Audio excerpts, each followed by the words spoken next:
اعوذ باللہ من الشیطان الرجیم بسم اللہ الرحمن الرحیم۔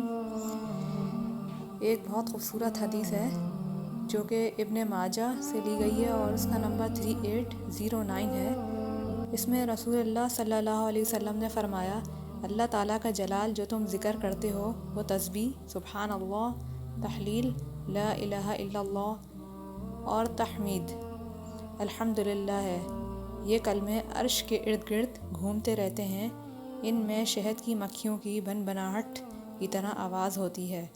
اپنے کہنے والے کا ذکر کرتے ہیں اللہ کے سامنے۔ کیا تم میں سے کوئی یہ پسند نہیں کرتا کہ اس کے لیے ایک ایسا شخص ہو جو اللہ تعالیٰ کے سامنے اس کا برابر ذکر کرتا رہے؟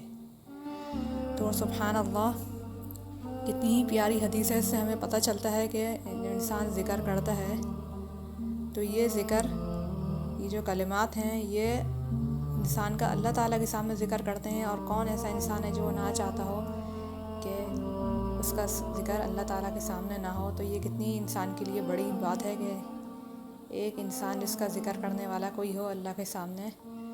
تو اللہ تعالیٰ ہم سب کو اس پہ عمل کرنے کی توفیق عطا فرمائے اور ہمارے تمام اعمال کو قبول کرے، آمین۔